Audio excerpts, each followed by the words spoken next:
I don't have that story of this transformative smile experience from my orthodontist when I was younger. The secret is I never had orthodontics when I was younger. I was already applying to dental school, and I was like, maybe I should go and shadow a dentist, and just to be sure. I'd say the most like orthodontics in practice was waiting tables at a busy bar. You're taking an order by memory at one table. On your way to the POS system to plug it in, you have another table ask you for a side of ketchup. Another one needs a third Diet Coke. The other person needs a refill on their beer. And you're kind of having to keep it all in, keep it organized, get it done, get it going. And it's just go, go, go, go, go. And if you can keep it all together, the day just flies by, but you're just having fun doing it. I'm Dr. Scott Law, and I want to thank you for tuning in to the Smile Doctors Off Mute podcast.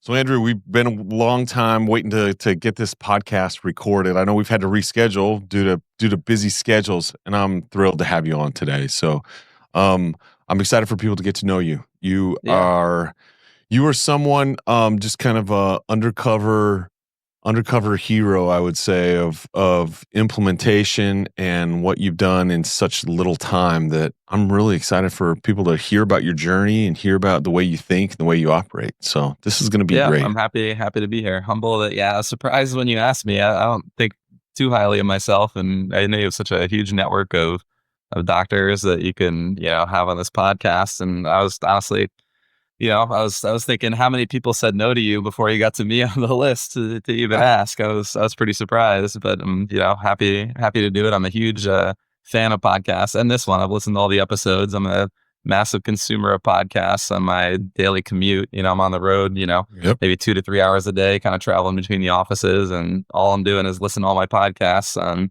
2 to 3x speed. So I'll try my best here to slow things down, and if I'm talking too fast, tell me to slow down if you need to. Will do for all those 1.75 2.0x listeners. Yeah, for sure. I'm one of those for sure. Yep. Okay, well, let's start from the beginning. We'd love to hear about your journey. How'd you arrive into orthodontics? So the journey starts as far back as I'm aware. When I was 6 years old. There's a story, I think I told at interviews for dental school too, but it's the truth. I have a picture, I think I posted on my Instagram of, there's this Dr. Seuss book that's like the book about me, where the kid, you can kind of like fill in. I don't know if you've seen it before. Oh yeah. Apparently I had that when I was 6 years old. And inside that book, one of the pages asks you, what do you want to be when you grow up? And on there, I wrote dentist. Okay. So, from as early as 6 years old, I was telling people I wanted to be a dentist. And that's thanks to my mom, I think was always just telling me I should be a dentist, not for any particular reason. We don't have any dentists or physicians in the family. I think she is just a very smart lady, and, always, was observant of what different options we could have for our lives and our careers. And I think saw how nice of a life and everything that she observed from her local dentist, that I think she just kind of got that vibe that this would be a great career for one of her kids, and kind of put that in my ear when I was probably earlier than 6 years old. And then as a little mama's boy, you kind of just roll with it. And, that's I guess I'm going to be a dentist. And even in my 5th grade yearbook, in our 5th grade yearbook, all the kids got to put the same thing, what they wanted to be when they grow up. And this is, late 90s. So most kids, grew up in New Jersey. So most are Derek Jeter, I want to be a sports, Yankee, everything. That sort of thing, policeman, fireman, astronaut, the typical 5th grader stuff. And of course I put dentist, as a total outlier, So I guess my journey started there, and then flash forward to, high school and college, and finally actually having to take seriously what I might want to do when I grow up. Right. And I kind of just rolled with it and said, well, I always said I wanted to be a dentist, so I guess I got to go to college, and I guess I'll major in some sciences, and start doing the prep work for that. And then, in college, I think like a lot of other probably potential dental students, most of your colleagues and your peers there are trying to go to med school.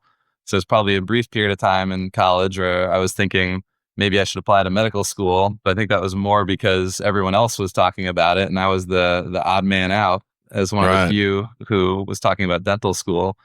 And then when all was said and done, I didn't have any particular, I guess, passion for medical school, and said, why don't I just stick with what I've always said I'm going to be when I grow up? Let's just do it and go for it.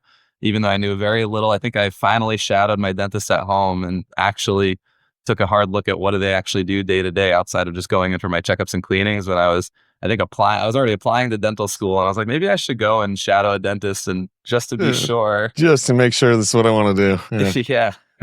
And it was fine. So like, all right, this seems cool. Let's go with it. Love it. So you have mom to thank, really? Mom to thank for sure. And then in dental school, I didn't know much about orthodontics, and I know a lot of stories are Where'd you go to dental school? Where'd you end up I went going? to Columbia for dental school in New York. So Okay. I think I've always been someone that wants to likes keeping my options as open as possible. And I think part of going there was, I didn't know much about orthodontics until I got into dental school, honestly. But, I think a part of my decision to go there was, they had a high rate of getting their dental students into specialty programs. So I figured, nice. All right, I'll have my options open, and go in there, and it all worked out apparently. I don't have that story of, I had this amazing experience, this transformative smile experience from my orthodontist when I was younger. The secret is I never had orthodontics when I was younger. Wow. All right. So, One of the few. for a long time, I've been lying to my patients when I tell them I wear my retainer every night. You got to wear yours every night. But it's true now, but now I wear a Vivera mostly just for, bruxism, not because I'm retaining any results. So I'm telling the truth now, but for several years, I was, telling that white lie to my patients. Yeah. So I really knew nothing about orthodontics until dental school. And as you know, in dental school, you don't really know much about orthodontics as a dental student either. They don't really go over too much.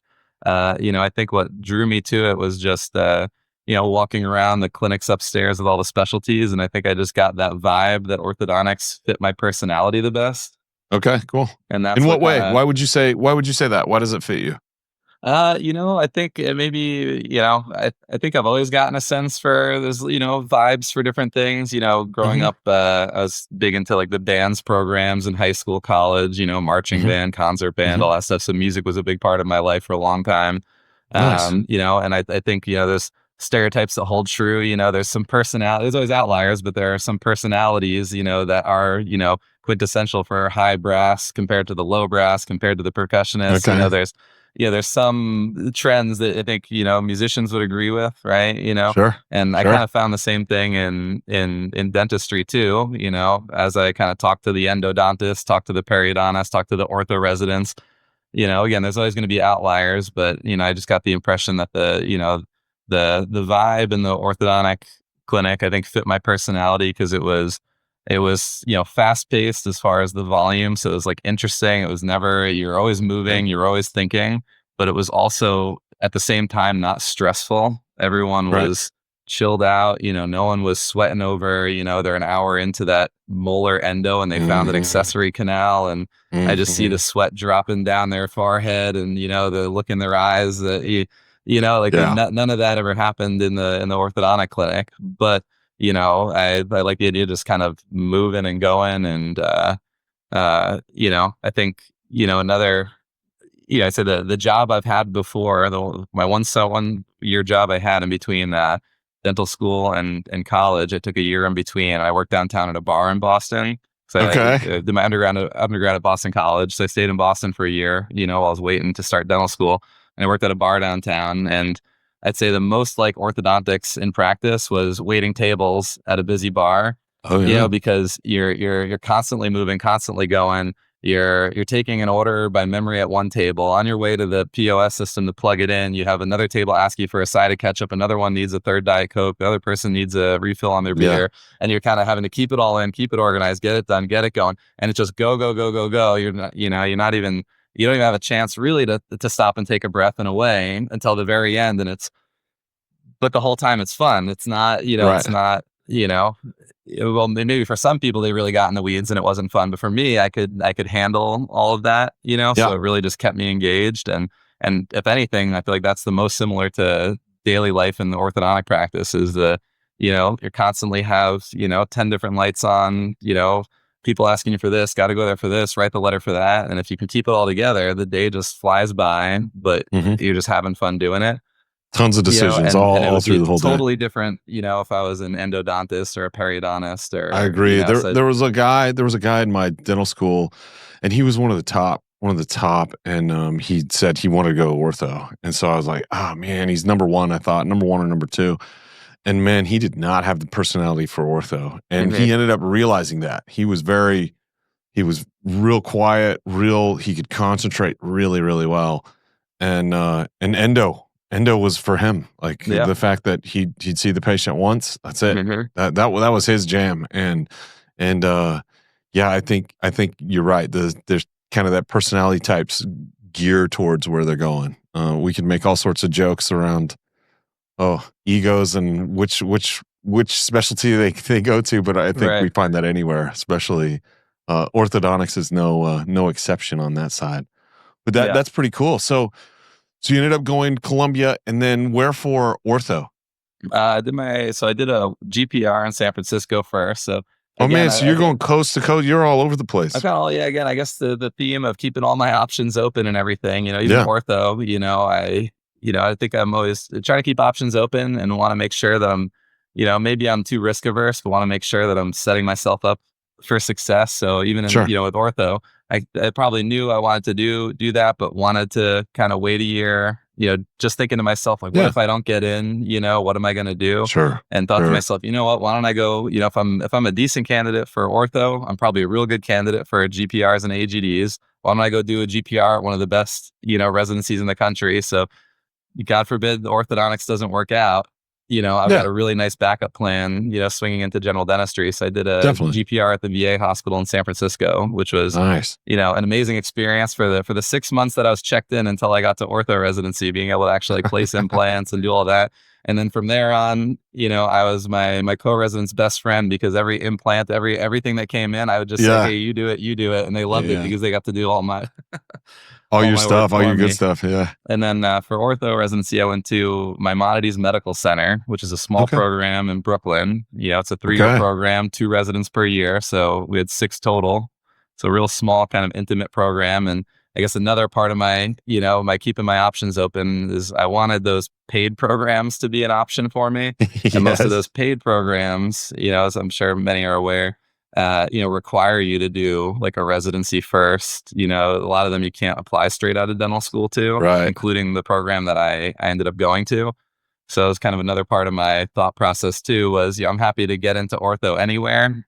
But if I happen to get in one of these programs where I don't have to take out another several $100,000 in loans, let's try for that. So that was a part of my strategy too. And Really smart. it all kind of worked out there. So that's how I ended That's up cool. in at Maimonides in Brooklyn.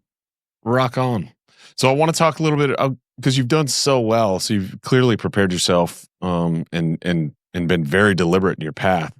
I talk to us about, why you chose to go into an OSO, right after, and was it everything you thought, or were there surprises? What happened? So your journey from Brooklyn now to Uh, Texas, how did that go? Gosh, so I graduated residency in 2019. So I had kind of Mhm. 2 years I was working like in New York and all the boroughs before moving to Texas and joining Smile Doctors. You know, in that time, you know, maybe it's just the hustle in New York and the ortho biz. You're kind of just getting, you know, day here, 2 days there, kind of bouncing all over. You know, I probably worked, you know, over those 2 years between 12 different locations for, you know, Okay. 3 or 4 different, you know, different owners. My main gig was for you know, a pediatric dentist who owned, you know, some 12 or 15 practices. And I was, you know, maybe his, you know, third orthodontist that he hired. So I was kind of Right. bouncing all around his offices doing the in-house ortho for him. You know, also worked for, you know, another kind of bigger orthodontic group, you know, I guess kind of like you know, small OSO type of situation, you know, Yeah. but you know, I'd say the experience there is definitely invaluable because you kind of just are diving right into those, you know, 80 to 100 patient days, and you just got to kind of roll with it. Yep. Yep. What made you choose that? Was it the money? Was it the just close to where your wife was working, or what Yeah, was the so reason for yeah, that? I think I knew I wasn't ready to leave New York. And then yeah, I met my wife, you know, we were in residency, you know. Oh, cool. So she was finishing her derm residency at Mount Sinai in New York. So we knew that we were still there for a couple more years while she was finishing her residency. Got it. So I'd say like mostly related around that, and, knew we need to kind of stick around. And then she finished her residency, and all that was immediately post COVID and everything else. I think, all signs were pointing toward, it's time for like a little reset. And, Right. we love New York. We had a great time here, but, we want to start a family. She's done with residency. We didn't really have any reason to stay there. And, all the, you know, the changes and just kind of shutdowns around, COVID and everything else, made the New York a little less appealing. And I think it was time Sure. to get out and try something new. Okay. Okay. So from there we kind of, we threw a dart, and, we're like, hey, let's go somewhere warmer. Let's try somewhere that's, a little warmer. Kind of threw some darts. She was looking for, jobs first, and was looking mostly between Florida, Texas, and Arizona. And then she ended up taking a job in Austin. So once I knew where we were going, then I was like, okay, now I got to figure things out too. Right. And, right. How I landed with Smile Doctors was, I was on Google Maps, searched orthodontists in Austin, and saw that, we had more than one location, and figured, hey, they have more than one location. They might have a need for a doctor. So I just kind of cold emailed whatever email was, Right. through recruiter. Like, nobody really told me much about it. Or, I think in retrospect, I remember seeing our old logo at an AAO in residency once, and Okay. my guess is probably, it could have been, Tanya talking or something like that. Like I remember, I think I was, sitting in on some lecture and just stuck around in that lecture hall, and you guys were up next, and I kind of remember the logo. But that was about it. I didn't really know anything else about it. And you Right. guys had a need for someone, a little north of Austin. And I said, sign me up. Let's do it. Let's go. I know I'm coming there. So I think, coming in, I didn't really know anything about it or have any particular expectations. It was more just I needed a job. Right. Yep. And then, I turns out I love it. and Yeah. it all was kind of just like worked out, Talk to me about that. Why'd you stay? I mean, because you clearly in your background you'd worked for a lot of different shops. You kind of knew what was what. You'd been experienced with what, solo practice, group practice, covering sounds like a lot, multi-location for pediatric dentists. I'm sure you had ideas about what things would look like in Smile Doctors. What made you stay? Yeah. I think I think the answer has to be like the community of orthodontists, not just like the network, but the local orthodontists in my region, in my area here, and how much of an effort they put in before I even moved here, and reaching out, getting to know me, offering help, asking let's meet up outside of work, let's get together. Efforts made to, hey, we have, the new guys in town. We're going to all get together for dinner. We're all going out. Let's all meet so I think it was just the immediate Give him a sense of shout out. community. Give him a shout out. Who was it? Chris Stansberry for sure, was like the facilitator, I think on, on most of the levels there, so for sure he's been the biggest, factor there. But I mean, really just like everyone and all the docs in our region are just super cool, Carlo Julio and Monica Farron and everybody. I go through the whole list. Everybody's, just awesome, great people. And I think just I think I was missing that sense of community in my old jobs, because I worked at these offices where, there are multiple other orthodontists, but as everyone knows who's, listening to this podcast, you never really see them day to day because there's only one orthodontist in the office at the same time. So, unless someone's really making an effort to kind of get people together and get to know each other, some of them, I had their number, maybe we'd text here or there about a patient, but I mostly got to know them through their treatment and through their treatment notes. It was like a funny side to learn about them, but otherwise we never really, got to know each other. But there's, and maybe that's partly on me too for maybe not making more of an effort, but but coming here is kind of just like it was baked in, kind of part of the, part of the process was, hey, we're all on team here. We're all here to help. Like, I think I like that sense of community. And, again, maybe it's just my personality. I'm a hard worker, but and I have a tickle for entrepreneurship in the sense of, I like I like being the only doctor in the office. I like making decisions. I like taking ownership of the office, but I also don't have that same strong itch where, I don't have any aspirations to build my own empire or anything like that. I feel like I'm in like a comfortable place where, I'm making my own decisions. I have my autonomy of running things the way I want to, but I also have this, just this social and support network to bounce things off of. And, you know, and I love again, that. maybe it's, growing up, again, in all like the bands programs, always doing kind of activities that were more group activities. I've never Right. really been, the solo person. I've never been, if I was like, my preference is always like support role and everything. I'm not like I'd never, even if I had a good arm, I'd never be like the quarterback of the football team. I'm more like, I'd rather Yeah. be on like the offensive line and like have my like really important role, but like kind of be in the background and prefer not to get the praise. And like, I'd rather kind of be in the shadows. It's kind of more in my personality, and you can't do that, I think, if you're completely on an island on your own, I get that. Yeah, that no, super cool. Thanks for sharing that. That's awesome. And I love that. I do. I live in Central Texas, so I'm able to see and know these doctors just from proximity. And many of them have been with Smile Doctors for a long, long time. So I've known them that way over meetings and years. And yeah, it's a great group, and we have great group everywhere. And I love that was your experience, and that's what we hope for everywhere. People really feel that camaraderie when they come in.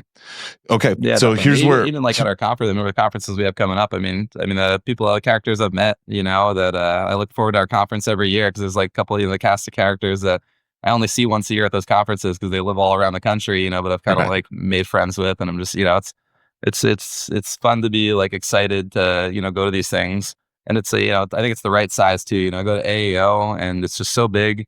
I'm not meeting new people. Maybe I'm meeting up with some friends and that's it, but I the feel like our group, it's like the perfect size in my mind for me to, not feel too overwhelmed, but, you know, you know, be able to meet people and look forward to kind of getting to yeah, know them better. And, yeah, and just connect. I mean, when everyone's focused on a single purpose, it's pretty powerful, and yeah, that's what my favorite thing about the meeting. And I know you've spoken in the past at some of our meetings.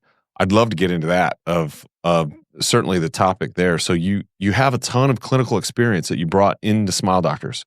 And then one of the things that I was curious to see is how you would grab onto some of the systems, processes, the efficiencies that we offer to our doctors. We have all of this support. Some love it and they jump right in. Others don't quite understand it, but you just took like a duck to water. Tell us about that and your experience. I'm kind of talking around treatment plans and the sequencing and how they link. Talk some yeah. I about mean, I that. think, I guess, even to tie us into like, what's different about Smile Doctors compared to all my other jobs is, I'd say the first thing is just the transparency, and everything that we're doing and everything, all the options that I have available to me.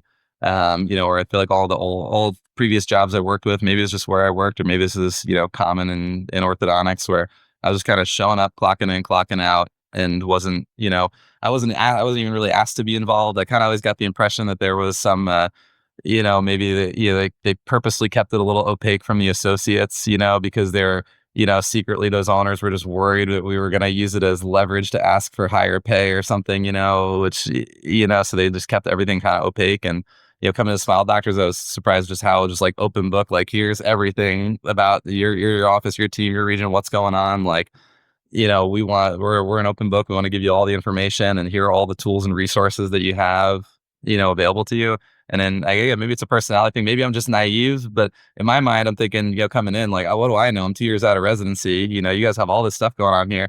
I'm just assuming people smarter than me have thought about this, and this is all a good idea. So like, yeah, let's do it. Let's do this. Let's do this. Let's do this. Like, Mm, maybe it's harder for, some of the, more established doctors who come in, affiliated, and they've got such a powerful machine already running. It's probably a lot harder sure.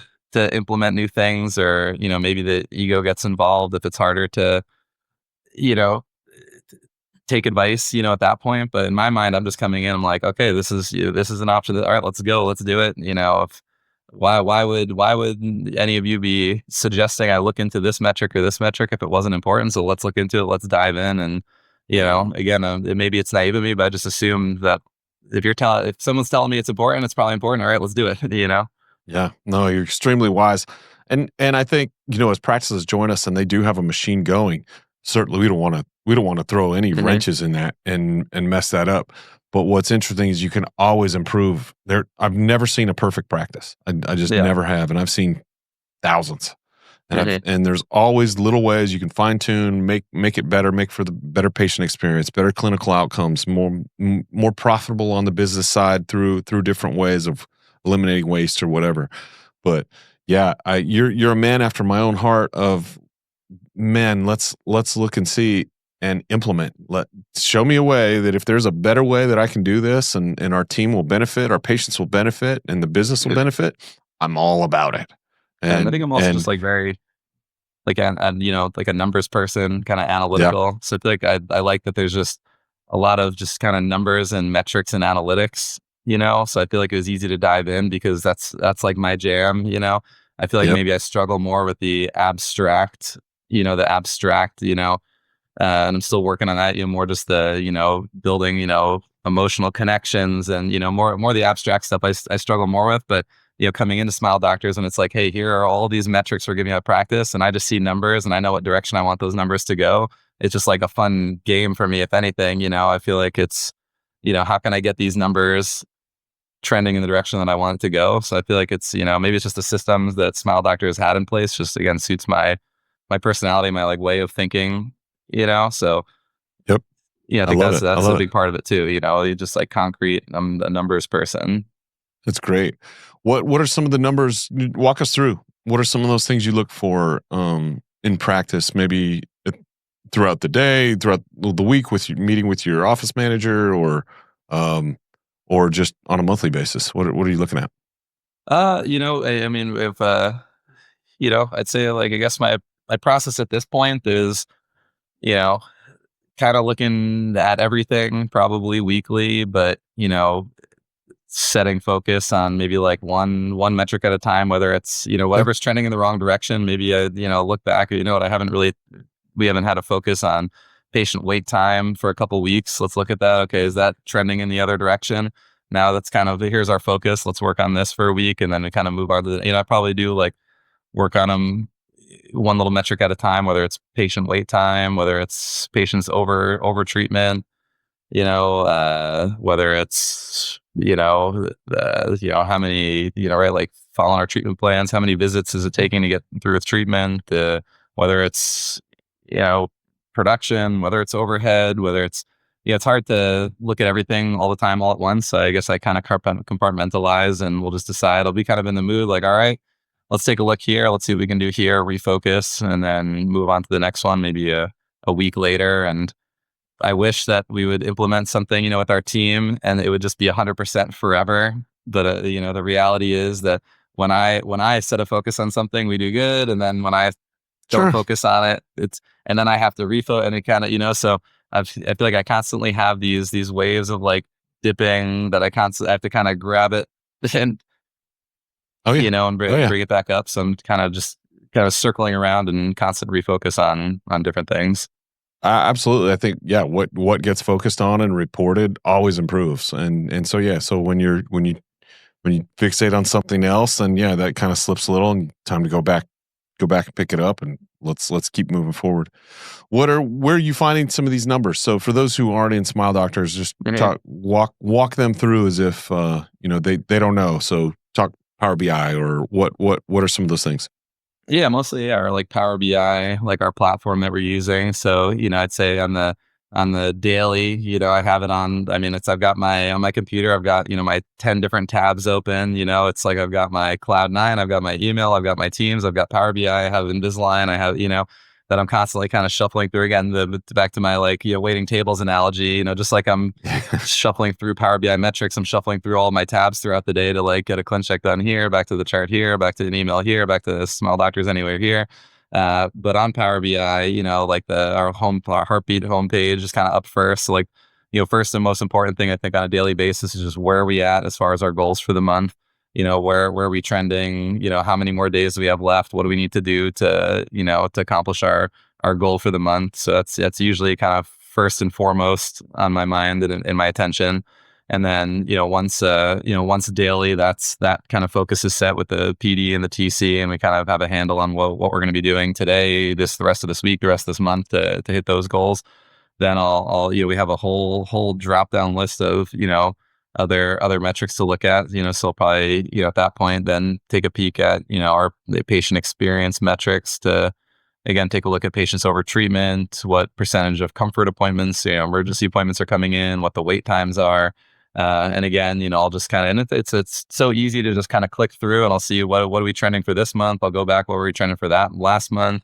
I'll go check December of the previous year to check the whole years, So, I mean, it's all just like Sure. right in front of you, 3 clicks of the button to get all like this massive amount of information. And it takes no time at all just to kind of see how things are trending. And I'll just kind of, briefly kind of work through, all those little metrics and see, all right, is there anything that, needs immediate attention or something that I just want to kind of be aware of for now and see how it goes over the next few days, or maybe we had a real rough day the day before. I could even break it down by day, what, appointment times were, what appointment types were the pain point, if we're going over or exceeding our appointment times in the chair, I can go back on our platform and look at a specific day and see, all right, like what appointment times are the ones that actually did go over. Like, okay, let me check that out now on our schedule and go back, talk to that team member, what happened here? We were running behind on, XYZ, what could we do better? What could we do different?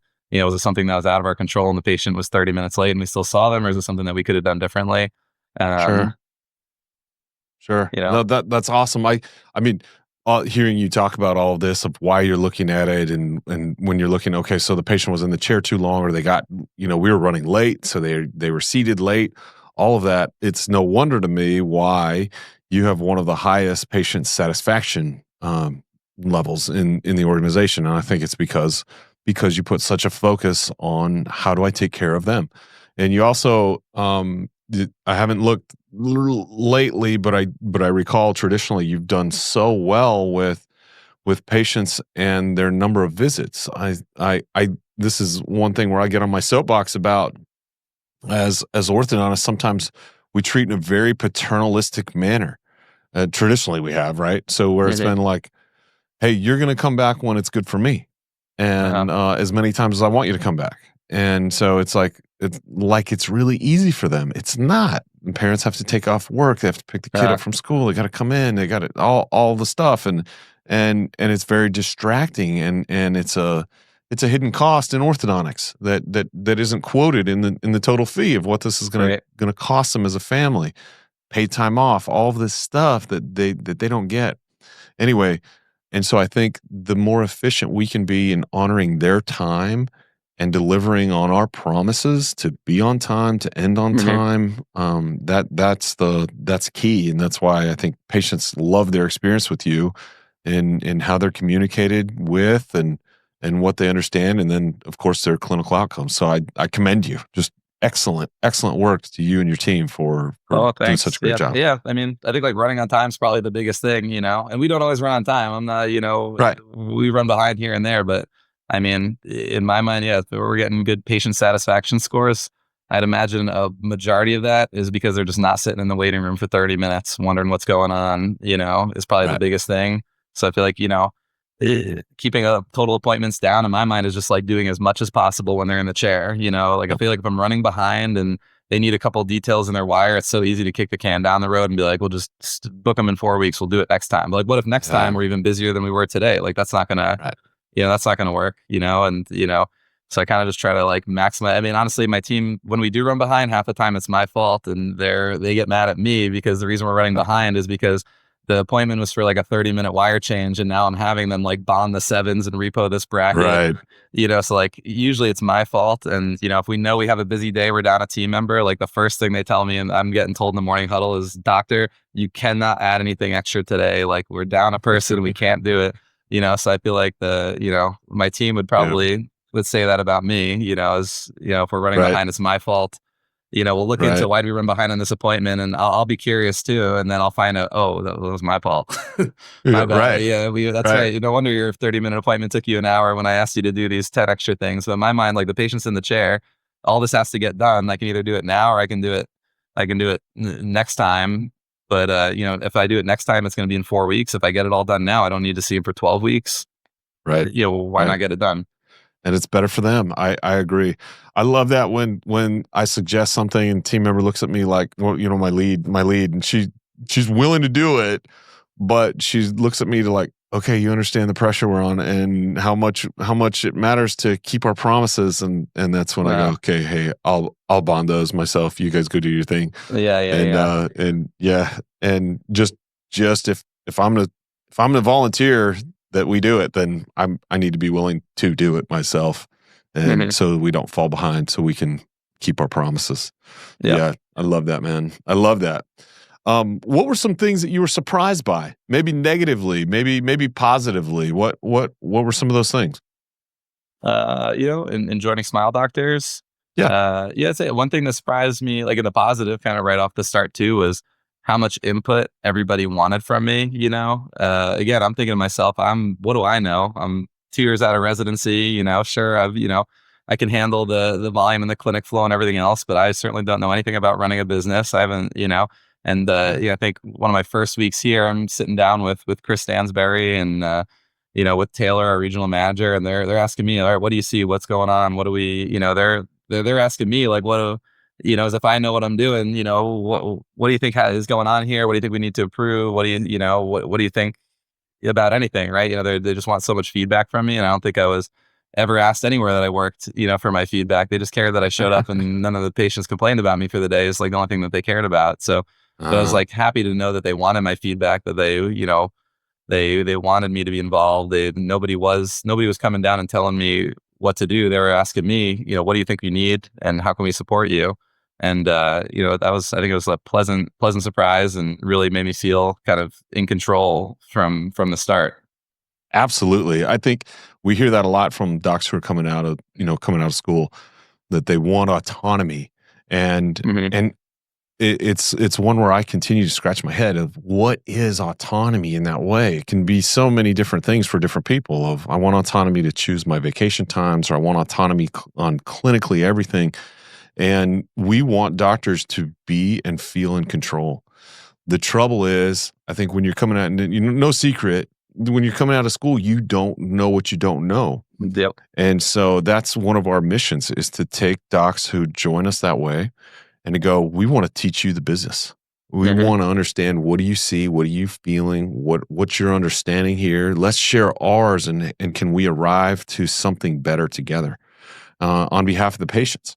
And that's the biggest part. And then we get our doctors thinking and acting like owners, because they are, because we want Hmm. them to be shareholders. We want them to win in the success of practice in this way, that their patients are satisfied.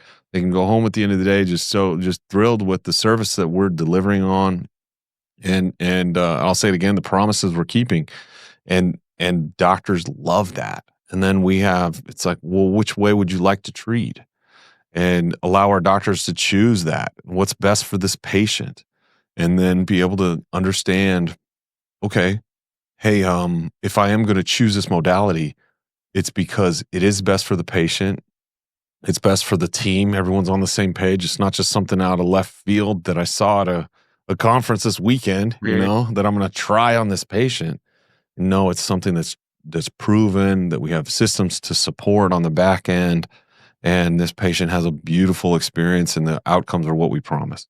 And so that's it. That's what we want people to be successful right off. And I've worked in multiple spots myself. So I went, after I graduated from dental school, I went and practiced as a dentist. And I worked at a couple different places, and one was extremely systematized, and I had to do it exactly their way. I was given burrs that only these, only this is how you have to do it. And I was a little bothered at first, but then I was like, well, okay, if this is it, then there must, to your point, there must be something to this. Let me learn this new way. Turned out I loved it. Then I worked somewhere else where it was like a free for all, and it was clear why it was a free for all. It was a revolving door of dentists. The patients were just, oh man, they knew it, they felt it.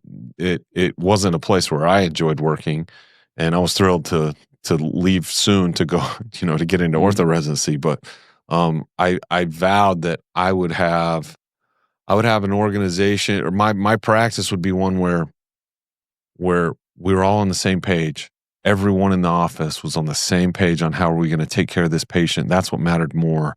That my thoughts that I had in my head of what I wanted for this patient were clear for everyone to follow, and then it was easy to go. And I see you've done that. I'm jealous you've done it so fast and so great. So it's awesome. Yeah, no, I mean, it's as far as like autonomy and everything else, like thinking of that, I mean, everything you just need to be realistic, and everything needs to be justifiable too, right? I feel like if I wanted to go ahead and just change everything we're doing with like what bracket system I'm using in my office, I could do it, but I need to be realistic too. And there'll probably be, some people, some peers around me who are going to offer advice, say like, all right, we could do this, but be aware of X, Y, Z. You have to be a steward of the business too. I'd love if I could just hire, 5 more clinicians to make the day go even smoother. But, there's a point where you have to be realistic too. You can't just be totally over bloated with your team. And, maybe like the theme of everything that we're sort of talking about, like what's, I feel has made this a successful transition to me, I think, is just being open to feedback and genuinely open to feedback. I think that's I think the best compliment I think I've gotten in a while in recent time was from our colleague, Chris Stansberry. I think he told me something along the lines once, basically just, he loves that I'm open to feedback. I think it's one thing to get it. It's another thing to actually take it in and implement it, and in my mind, again, it comes down to me just thinking, I don't know everything. I don't, if someone I think smarter than me is telling me to do something or change something, if you're open to feedback, open to constructive criticism, and don't take it hard, or take it hard for a second and then really think about it, and realize it's coming from a genuine place and there are areas for you to improve, then you'll be successful. Like a recent example, I'd say, I got a text from him, had a patient, who did the consult, and, they started up, sign up for treatment. So it wasn't a total failure or anything, but, got some negative feedback from the parent, just kind of how the consult went and everything else. And, it's easy to, the initial reaction being like, oh yeah, I remember that mom. Oh, that was like, she was, I could think of 10 different reasons why I'm not surprised we're talking about this one. Like, I knew that one was off, and it's easy for me to pass the blame onto them as the reason that everything went off, but, Yep. But at the end of the day, is there something, even if that's the case, is there something that I could have done differently and should do differently the next time that comes up? And I think the answer is yes. And I think the biggest part of that too, I think, is coming into an organization where we're firing full cylinders already, as far as what's going on in the office. I mean, there's always room for improvement, but if our objective and goal is to do more, to grow, to take care of more patients, to outcompete my competitors, the low hanging fruit is the baseline. Someone comes in and I barely have to say anything and they're signing up for treatment. Is that difficult mom that I need to be humble and take a different approach, that might, they're going to give a hard time to every orthodontist that they talk to, right? And it would be easy to brush them off and say whatever, okay, they can go start somewhere else, it's someone else's problem, right? It's easy to do that, but when we're already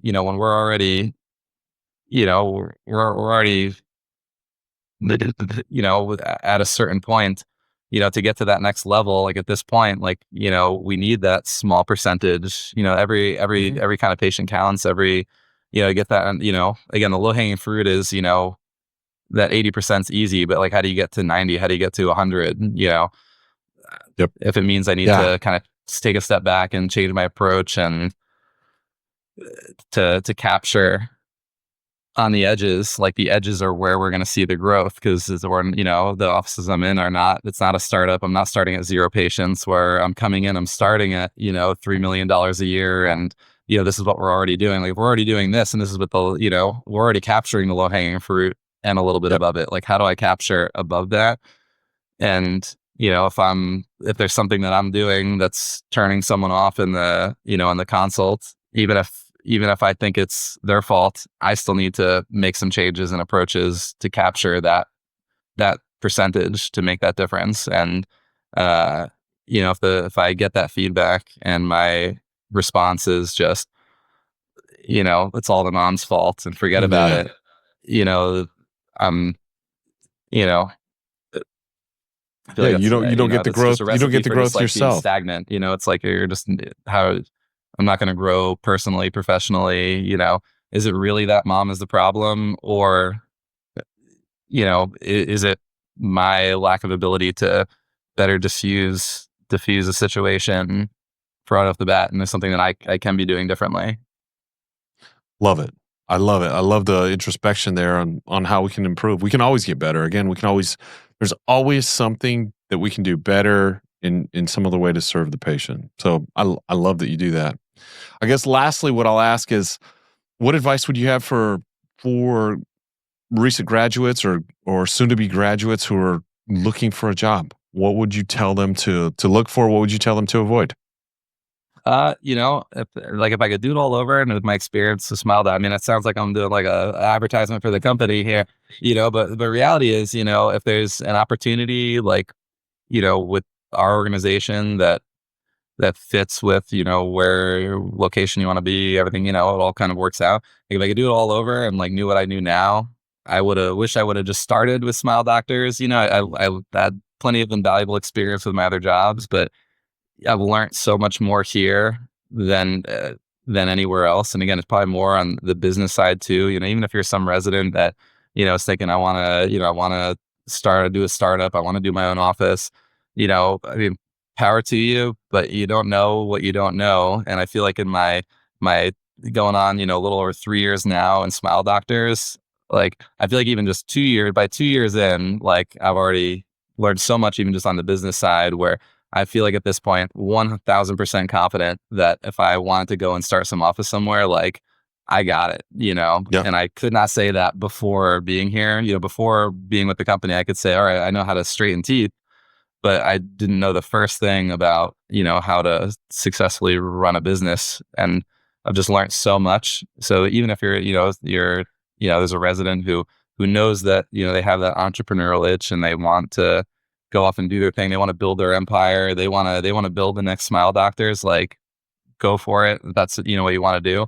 But I think that, even just a short time stopping with us, you're going to learn so much that you're going to be so much better positioned to just skyrocket with whatever you're doing after, and you're going to avoid Yeah. so many mistakes and pitfalls that, like, it would seem, just that would be my thought for Yeah, for that's great. residents. It's great advice. You mentioned it earlier, one of the places you worked where they kind of kept you in the dark. Yeah. And I think that is something that I hear all the time, that people, the owners of the practice want to keep the associates in the dark. And the reason is they feel like, if I can handcuff them enough so that they don't Mhm. learn anything, then they won't think that they have other options to go somewhere else. Right. And long ago, we decided, no, let's be completely transparent. I think we'll benefit, and so will the associate doctor to really to learn how to act and think like an owner. And so we thought that just makes us better, and it makes them better. And our job, I would say, in Smile Doctors as partners, all of us, I speak for all orthodontists and all there, is to make it so enticing and financially rewarding, as well as in every other way, socially, professionally, all of that, that this is what you want to do, this is where you want to contribute, and this is how you want to spend your career. And that's what we've really leaned into. And so having that be the case, where, to your point, I think if a doctor came on, they learn, they understand, sure, they have all the tools to go and be successful anywhere. We want to make it so they only want to be here. We go open de novos, or we go do Sure.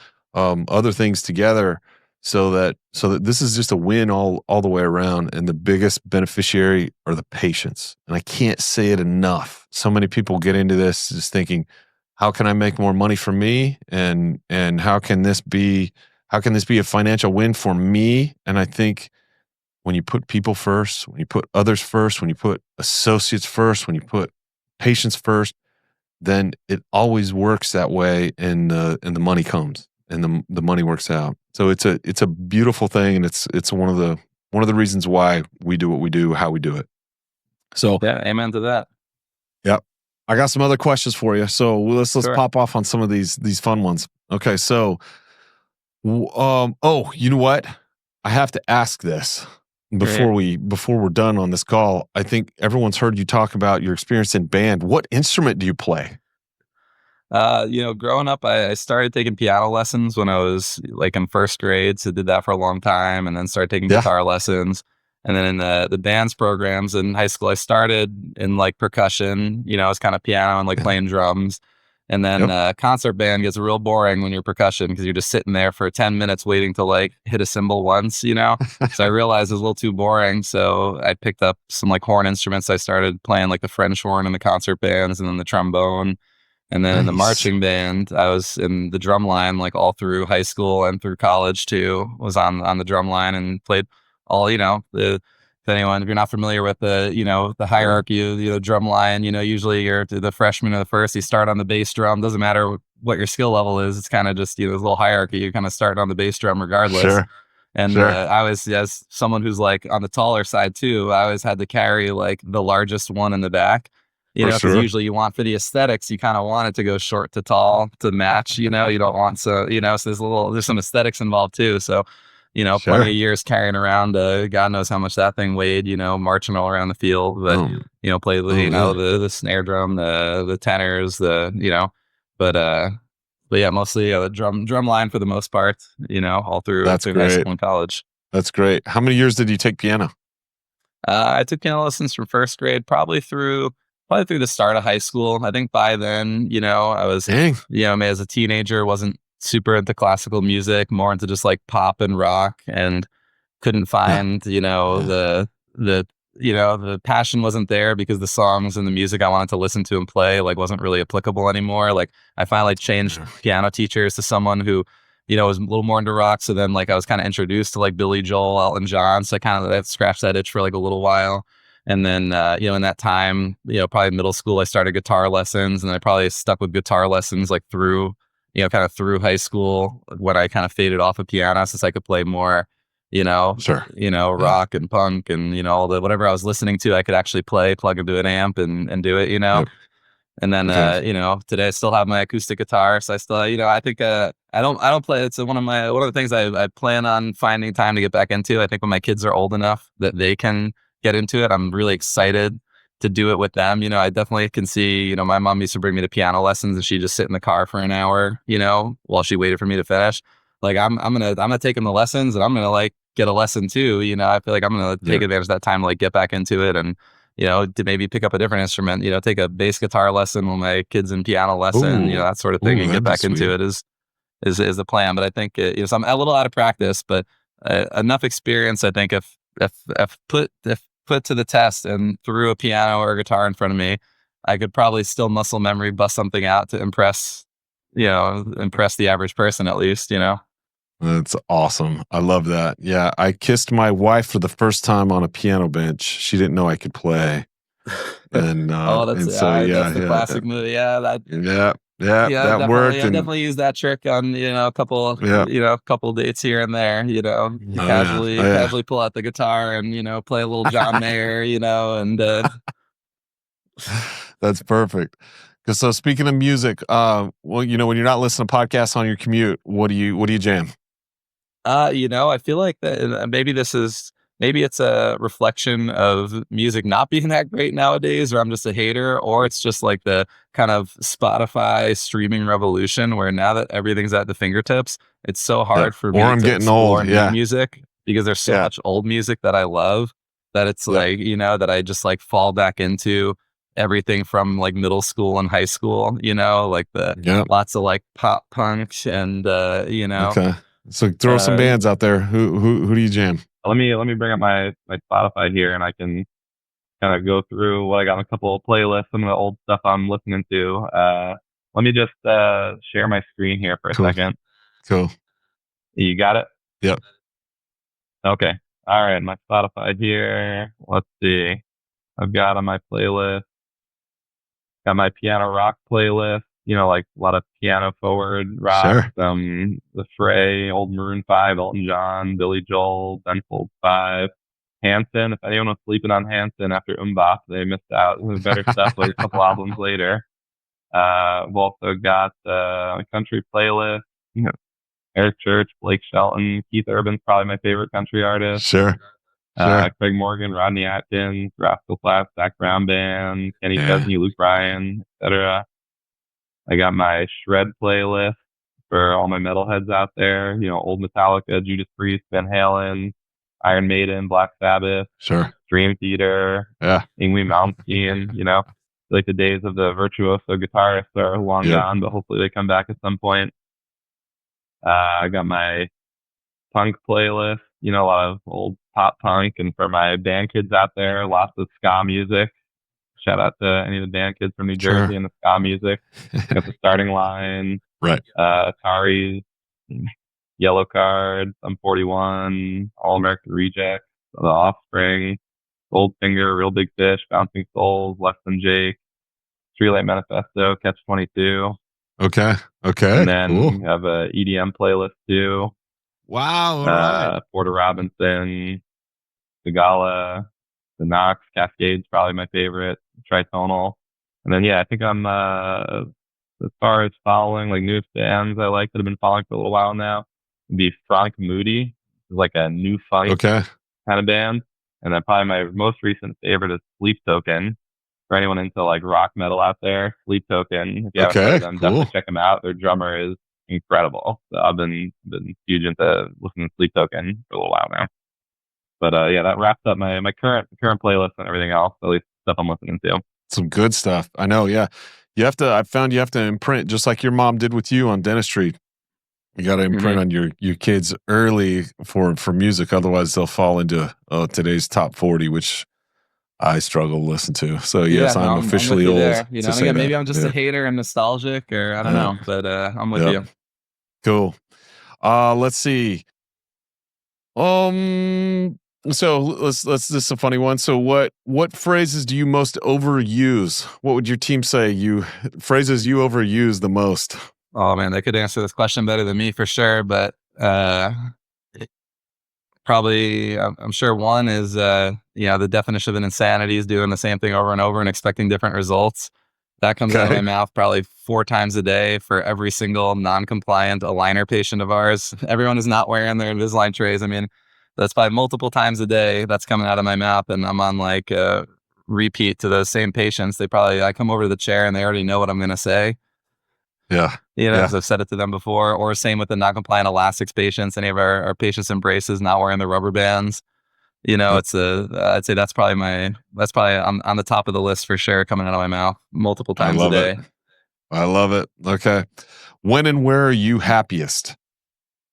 Now it's definitely just like playing with my kids. My kids are 3 and like 16 months now. So they're just at that age where they just, they love you. They want to be around daddy and play with daddy. And I hear supposedly this ends at some point is what everyone keeps telling me. So I'm trying to take, full advantage while it's still the case. I'm hoping that that's not true and it doesn't end. But, while I have it here, I'd say that's my happy place now is, it's kind of, anytime I can spend, on the weekends, it's kind of I guess, again, side benefit of why I love working with smile doctors, and this kind of,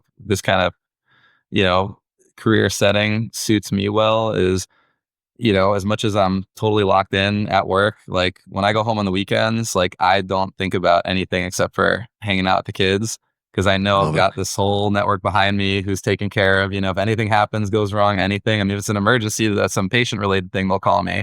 But I just love being able to check out, and I'm not jealous of my friends, power to them, that are trying to do their thing, building their own little empire. And I mean, they're working 7 days a week, and they have their own motivations. But I just love being able to just check out and not even think about, they just fully focus on the kids and family at home, and without that distraction. It's like nice that I can do that. I'm in like this is the kind of practice setting that that can be done. That's beautiful. Okay, last one. What or who is the greatest love of your life? Ooh. I mean, I feel like I have to say my wife, right? Or I'm going to get a divorce or something. I'm going to get, I don't want to get divorced. But it's got to be my wife and kids. I'm not. I don't have any, particular material possessions. I care too much about. I don't have nothing. I don't have any expensive hobbies, or I'm very unsentimental, probably to a fault. I think my closet at any time has like just a couple pairs of shirts and pants that like eventually I'm like, oh, it's been in there for a while, and I just throw them all out and buy all new. I'm like not the most sentimental, with anything material. So, it's got to be, just my love for my wife and kids, and and family. I mean, it sounds like a basic sort of answer, awesome. but there's really nothing else that that I really care about. If I guess like I put maybe the question another way, like if there's anything that of all the things that I've gone on in my life, what could I lose that would devastate me the most? And I'm sorry to say it's not smile doctors. No, I'd be sad, but but it's my wife and kids, so absolutely. at the end of the day, like everything I do is for for them. Yep. I love that. Beautiful. Well, I've thoroughly enjoyed our conversation today. Thank you so much for sharing so openly and so thoroughly about how you think, how you've arrived here, your journey, and I think this is going to be a huge benefit to other people. So thank you, Andrew. Thanks for your time today, and look forward to seeing you at the doctor meeting soon. Fan of the podcast, fan of you, fan of Smile Doctors. I mean, I'm definitely, a cheerleader. Like I said, I came in not knowing really anything about the organization, and now I just feel like I've found my place. And again, maybe it's not the place for everybody, but I'm just so thrilled to be here. Happy that you took the time to talk. Well, again, thank you, and we'll see you soon at the doctor meeting. Yeah, I'm looking forward to it. Looking forward to seeing everybody. All right, awesome. This can be one that we cut out and trying to gather my thoughts here.